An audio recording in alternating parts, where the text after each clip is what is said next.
Trata-se de um fluido tão pernicioso e aderente ao perispírito que a entidade sobre essa culpa necessita de 2, 3 ou até mais encarnações, a fim de drená-lo de modo suportável e sobreviver sem o desespero da autodestruição.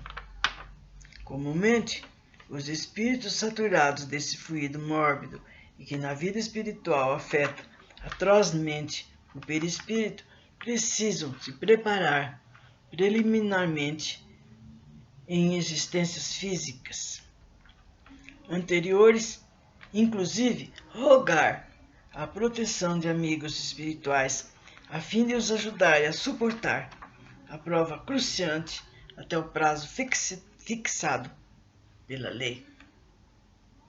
Então está falando aqui, né, que aqueles que têm que voltar com essa doença, com câncer, não é assim de abrupto, ele tem que se preparar. Às vezes ele vê encarnações simples, né, fazer uma espécie de um estágio, fazer alguma coisa ou outra, mas aí, aqui ele for voltar e tiver que ter essa doença, ele precisa se preparar muito na espiritualidade, gente. Muito mesmo. E rogar para que ele seja firme, que ele seja determinado e aguente até o fim para expurgar o seu malefício.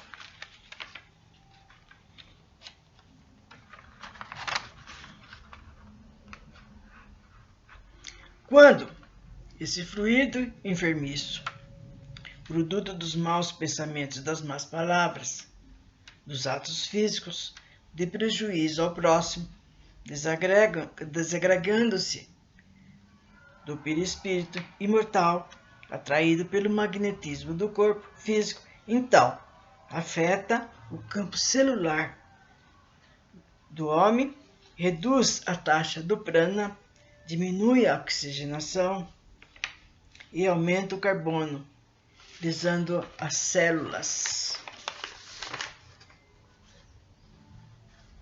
o núcleo das células.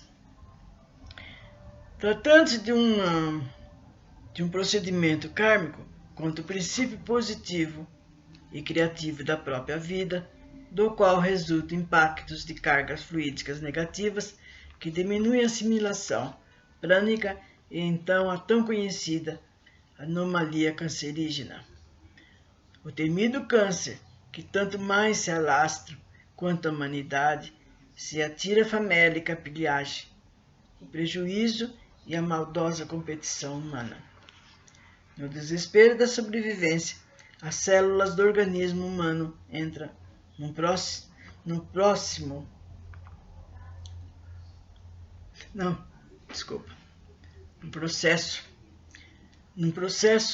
que eu pus acento no lugar, afetivo, de multiplicação desenfreada, a fim de aproveitar o oxigênio deficiente, uma vez que a redução do prana e a queda da voltagem etéreo-física extingue-lhe o sopro de vida. Então, uma verdadeira atividade delirante, em busca da vida, a finalidade da sua existência, elas se reproduzem, agrupam-se desarmoniosamente e depois, com a falta da nutrição adequada, extinguem-se exaustas na luta inglória pela sobrevivência. Então vocês estão vendo aqui que as células, né, na hora que elas já estão com a doença, uma vai buscar alimento na outra, e assim elas vão se agrupando, se avolumando e formando o câncer.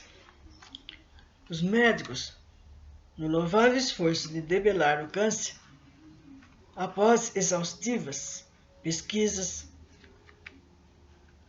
têm aventado várias hipóteses e possíveis identificações das causas, atribuindo a responsabilidade mórbida do enzima, vírus, alterações metabólicas,